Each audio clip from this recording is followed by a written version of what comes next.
आज करूंगा, कल करूंगा, ऐसे करते करते कई दिन, महीने और साल निकलते जा रहे हैं। फिर भी आप हाथ पे हाथ धरे बैठे हो। कुछ करना तो चाह रहे हो मगर हो नहीं पा रहा है। क्यों दोस्त, तेरी कहानी भी कुछ ऐसी ही है ना। तेरे सपने तो बड़े बड़े हैं, तुझमें उन्हें पूरा करने की चाहत भी है, पूरा कर भी सकते हो, मगर मोबाइल, लड़की और सोशल मीडिया जैसे डिस्ट्रैक्शंस तुम्हारी आंखों पर धूल झोंक रहे हैं और तुम और तुम्हारे सपनों के बीच दीवार बन के खड़े हो रहे हैं। अगर तुम्हें इस दीवार को पार करके सपनों की उड़ान भरनी है तो इस वीडियो को बगैर एक सेकंड भी स्किप किए पूरा देखना, क्योंकि इस वीडियो में तुम्हें कुछ ऐसा पता चलने वाला है जिससे तुम्हारी कई महीनों से चलती आ रही समस्या मात्र 21 दिनों में ही समाप्त हो जाएगी और तुम सभी को पीछे छोड़कर अपना सपना पूरा करने की दौड़ में आगे निकल जाओगे। आप सोच रहे होंगे 21 दिन ही क्यों, 25 दिन भी तो ले सकते हो, 30 दिन ले लो या 20 दिन ले लो, राउंड फिगर में बात करो ना। दोस्तों, ऐसा है कि 1950 के दशक में मैक्सवेल मॉल्ट्ज नाम का एक लेखक था जिसने अपनी किताब में 21 दिन की साइकोलॉजी एक्सप्लेन की थी। उस एक्सप्लेनेशन का सार था कि 21 दिन ही वो टाइम लाइन है जिस टाइम लाइन में तुम अपनी आदत बदल सकते हो और दुनिया भर के डिस्ट्रैक्शन में फंसे इंसान से खुद एक अट्रैक्टिव इंसान बन सकते हो। तो इसके लिए सबसे पहला टास्क है नंबर 5, डिस्ट्रैक्शंस को अलविदा कह दो।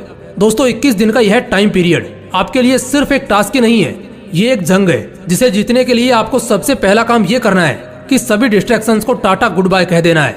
मोबाइल का यूज बिल्कुल कम करना है।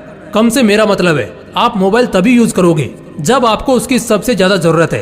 और उससे भी पहले आप एक काम करो, अपने मोबाइल से इंस्टाग्राम और फेसबुक जैसी सभी तरह की सोशल मीडिया एप्स को डिलीट कर दो, ताकि बांस भी नहीं रहेगा और डिस्ट्रैक्ट करने वाली बांसुरी भी नहीं बजेगी। दोस्तों, ये सोशल मीडिया डिस्ट्रैक्शन ही है जिसने आपको सपनों की उड़ान भरने से रोक रखा है, आपको जकड़ रखा है। इस जकड़ से अगर बाहर निकलना है ना तो इस जकड़ को तोड़ना होगा। मानता हूँ कि ये आपके लिए आसान नहीं होगा, बार बार मोबाइल की ओर हाथ जाएगा, पर आपको आपकी विल पावर के दम पर उसे जाने से रोकना है। बस 21 दिन उसे रोक के रखो और 21 दिन बाद रिजल्ट देखो। Number 4, wake up early in the morning. आपको हंसी आ रही होगी कि सपना पूरा करने के लिए सुबह 4 बजे उठने की क्या जरूरत है ना। इसी हंसी के साथ आपको यही सवाल स्टीव जॉब से पूछना चाहिए, क्योंकि जब तक वो जिंदा रहे वो इसी टाइम पर उठते थे। यही सवाल आपको दुनिया को योग और ज्ञान का पाठ पढ़ाने वाले गुरु और हमारे देश के प्रधानमंत्री से पूछना चाहिए, क्योंकि ये लोग भी इसी टाइम को the perfect time of success कहते हैं। 4 बजे उठने का मतलब यह नहीं है कि आप बहुत एक्टिव हो, इसका मतलब यह भी होता है कि आप अपने सपने, अपने गोल को अचीव करने की होड़ में फुल्ली फोकस्ड हो। सर्दी के दिनों में जब चद्दर से निकलने का बिल्कुल भी मन नहीं करता, तब भी अपनी विल पावर की क्षमता को जानकर वही इंसान उस टाइम पर उठ सकता है जिसकी जिद ज्वालामुखी के समान हो। खुद से वादा करो कि 21 दिन के इस सफर में आप किसी भी हालत में हर दिन सुबह 4 बजे उठोगे। नंबर 3, फिटनेस पर ध्यान दो। आपको एक किस्सा बताता हूँ। एक इंसान था, उसका बचपन से एक सपना था कि एक दिन वो एक ऐसा मुकाम हासिल करेगा जहाँ उसे बैठे बैठे सब मिलेगा। वो फुल ऐसो आराम की जिंदगी जिएगा। वो अपने गोल को अचीव करने के प्रति फुल्ली डेडिकेटेड था। उसका डेडिकेशन लेवल इतना हाई था कि ना तो वो ठीक से सोता और ना ही ठीक से खाता था। उसने अपना सपना पूरा करने के लिए कोई भी कसर नहीं छोड़ी थी। वो सोचता था कि गोल अचीव करने के बाद तो यह सब करना ही है। अपने इसी डेडिकेशन, अपनी इसी खून पसीना एक कर देने वाली मेहनत के दम पर उसने वो मुकाम हासिल भी कर लिया। अब उसके पास वो सब कुछ था जिसे पाने के उसने सपने देखे थे।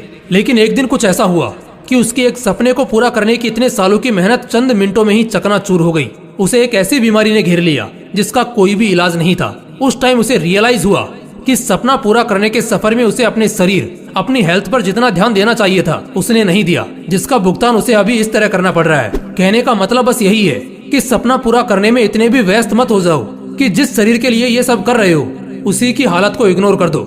इन 21 दिनों में आपको हर दिन 4 बजे उठते ही कम से कम आधा घंटा मेडिटेशन और आधा घंटा एक्सरसाइज करनी ही है। इस तरह दिन में कम से कम 1 घंटा अपनी बॉडी और ब्रेन को शार्प करने के लिए देना है। नंबर 2, एक अच्छी आदत डालो। सपना पूरा करने की सबसे बड़ी आदत के अलावा भी आपको एक छोटी सी अच्छी आदत डालनी है। आप दिन भर घर पे बैठे बैठे सोशल मीडिया स्क्रॉलिंग या ऑनलाइन गेम्स खेलने की आदी हो चुके हो, तो आउटडोर गेम्स खेलने की आदत डालो। दिन भर रील्स देखने की, कॉमिक बुक्स पढ़ने की आदत है, तो 21 दिन के इस सफर में आप रोज कम से कम 1 घंटा एक ऐसी बुक पढ़ोगे जिसका आपकी प्रोडक्टिविटी पर पॉजिटिव इम्पैक्ट पड़ेगा। कोई नई स्किल सीखो। ऐसी आदत डालने से न केवल आपको कुछ नया सीखने को मिलेगा, बल्कि इसका आपकी थिंकिंग पावर पर भी एक पॉजिटिव इम्पैक्ट पड़ेगा।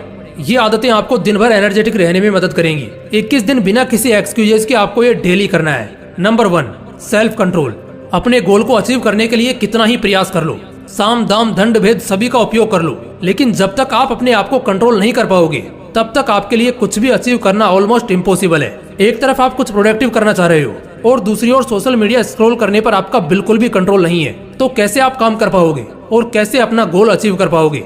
अपनी लगाम अपने हाथ में रखना सीखो मोबाइल जैसे डिस्ट्रैक्शन के हाथ में अगर आपकी लगाम होगी तो वो आपको ऐसे दौड़ाएगा कि आप चाहकर भी कुछ नहीं कर पाओगे। इन 21 दिनों में उन सभी चीजों से दूरी बना लो जो आपका कंट्रोल अपने हाथों में लेने का प्रयास करती हैं। देखो, 21 दिन में आदत डालने की साइकोलॉजी को दुनिया के ज्यादातर साइकोलॉजिस्ट इनकार करते हैं। इसे प्रूव करने के लिए उन लोगों ने कई स्टडीज भी कंडक्ट की जिनका रिजल्ट आश्चर्यजनक था। स्टडीज में पाया गया कि एक आदत डालने या बिगाड़ने के लिए कम से कम 60 दिन लगते हैं। लेकिन आप ये सब सुनकर डिमोटिवेट मत हो जाना दोस्तों। आप अगर चाहो तो अपनी आदत 21 दिन में क्या 10 दिन के अंदर बदल सकते हो। जरूरत है तो बस अपनी विल पावर बढ़ाने की, और ये तभी हो पाएगा जब आपका सपना बड़ा होगा और उस सपने को पूरा करने की चाहत भी। दोस्तों, अगर वीडियो अच्छा लगा तो इसे लाइक करना और अपने दोस्तों के साथ जरूर शेयर करना। बाकी अगर आपने अभी तक इस चैनल को सब्सक्राइब नहीं किया है तो इसे अभी सब्सक्राइब करके बेल आइकन जरूर दबा लेना, ताकि ऐसे ही पावरफुल मोटिवेशनल वीडियोस आपको मिलते रहें। बाकी मिलते हैं अगली वीडियो में। जय हिंद, जय श्री कृष्णा।